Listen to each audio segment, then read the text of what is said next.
Korean main ally is getting very frustrated, how China is frosty with Kim Jong-un. North Korea is becoming increasingly isolated as its relationship with only ally China cracks amid rising tensions over the North's repeated nuclear missile tests. Kim Jong-un sent a rare congratulatory message to Chinese President Xi Jinping on Wednesday at the end of China's Communist Party Congress, wishing him great success as head of the nation. But the friendly gesture by the North Korean leader, who seldom issues personal messages, comes as China is being pressured by the international community to do more to rein in the North's missile and nuclear tests that have raised tensions globally. Xi became China's most powerful leader since Mao Zedong at the all-important week-long Congress. The North state-run Central News Agency said Kim's message expressed the conviction that the relations between the two parties and the two countries would develop in the interests of the peoples of the two countries. The Chinese people have entered the road of building socialism with the Chinese characteristics in the new era. And Kim Jong-un was not the only leader to send his congratulations. U.S. President Donald Trump seized the opportunity to call Xi in an effort to cozy up to North Korea's ally. When Xi was first appointed 5 years ago, Pyongyang sent the 6-sentence-long congratulatory message that included phrases such as strength of the mutual leadership, friendship and brotherhood. This time, the note was only 4 sentences. North Korea and China often exchange routine diplomatic correspondence and ceremonial letters to each other on political anniversaries or political promotions, although personal messages to and from the leaders tend to be few. It is too early to tell whether or not ties between the two countries are warming up or if the U.S. has successfully driven a wedge between them. Yang Moo-jin, professor at the University of North Korean Studies in Seoul said, "Congratulatory messages between North Korea and China are an old story and reading too much into the message exchange would be a one-sided analysis. It's what they usually do and not surprising at all." Relations between China and North Korea have worsened since Kim Jong-un took power in 2011. China did not want the rogue state governed by a third generation from the Kim family. China is the North's sole major ally, and accounts for more than 90% of trade with the isolated country. Beijing has shown it is irritated with Pyongyang following the isolated state's numerous missile launches and nuclear tests, repeatedly calling for restraint and urging all sides to speak and act carefully. China has said it will strictly enforce UN Security Council sanctions banning imports of North Korean coal, textiles and seafood, while cutting off oil shipments to the north. North Korea has not engaged in any missile or nuclear provocations since mid-September, although it tends to test fewer missiles late in the year for unexplained reasons. Kim Han-kwon, a professor at the Korea National Diplomatic Academy in Seoul said, "North Korea has been walking a diplomatic tightrope by taking advantage of strategic mistrust between China and Russia, but it has not been easy as Beijing has sternly responded to its nuclear and missile provocations." That the military option was going to be put back on the table, that our policy is simply this, to denuclearize entirely North Korea. North Korea. As soon as Donald Trump became U.S. president, he sent Secretary of Defense Jim Mattis to the region to announce that the policy of strategic patience with North Korea was over. That the military option was going to be put back on the table, that our policy is simply this, to denuclearize entirely North Korea. Until such time as they do that, then we are going to be moving towards economic sanctions, maximum pressure, isolation of the regime, and also having a military option on the table as a last resort. The Trump administration has successfully brought about new wide-ranging UN sanctions against the North Korean regime. But as in the past, such moves require help from Beijing. And the reason is simple, it's money. China controls 90 to 95% of the Korean economy. They have the land border with North Korea. They control the ocean and the sea around it if they desire to. China could shut down North Korea instantly. General Keane agrees that a diplomatic solution depends on involving China. China is completely complicit here. They tolerated North Korea having nuclear weapons.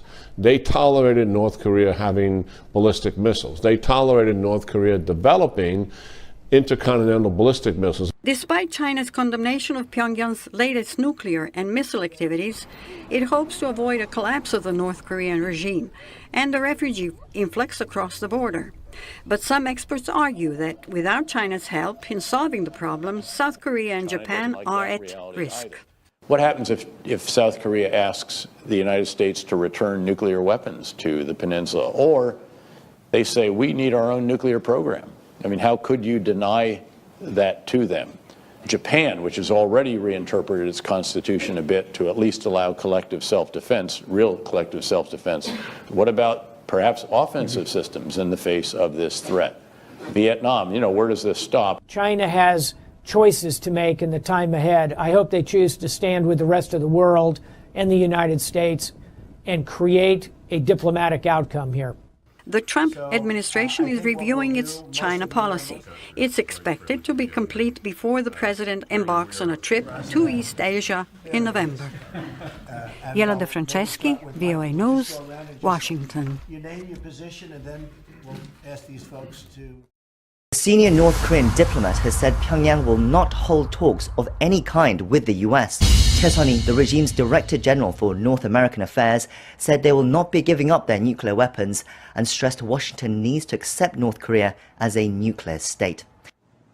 North Korean diplomat 𝐶𝐨 was speaking Saturday in a closed-door session at a conference on non-proliferation in Moscow.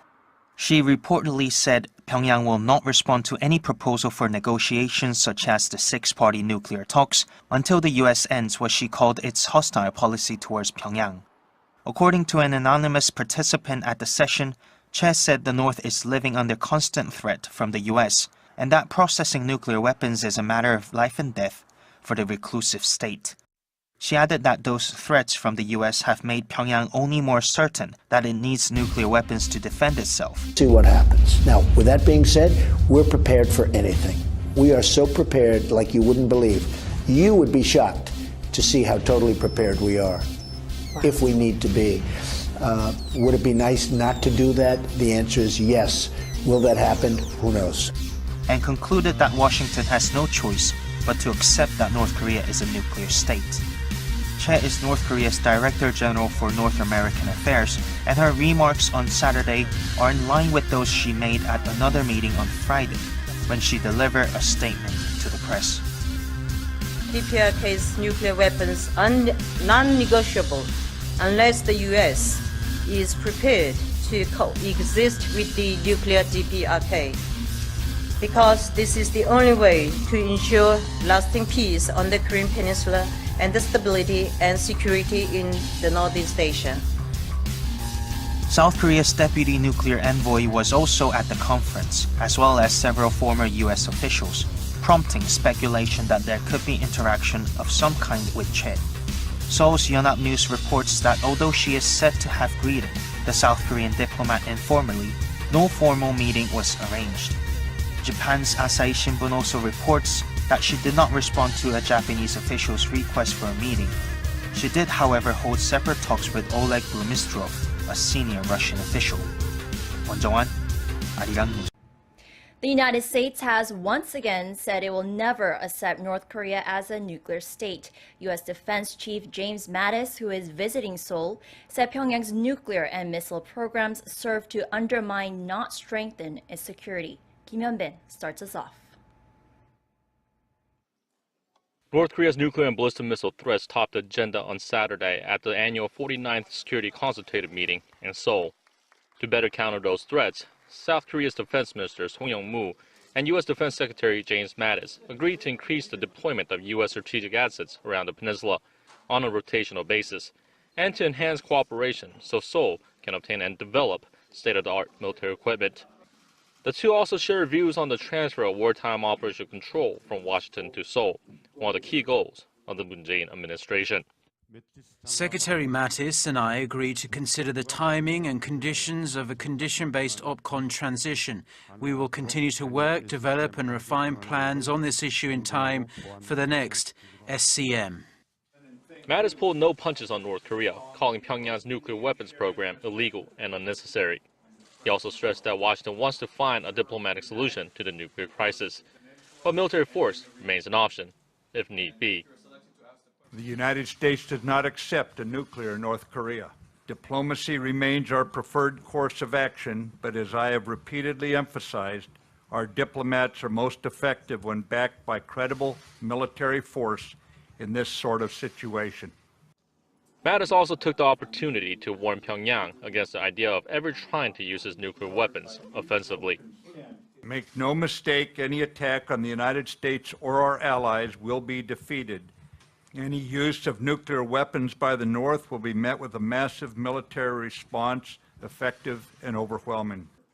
This year's Security Consultative meeting marks the first since President Moon Jae-in and Donald Trump took office earlier this year. The 50th SCM will be held in Washington in 2018.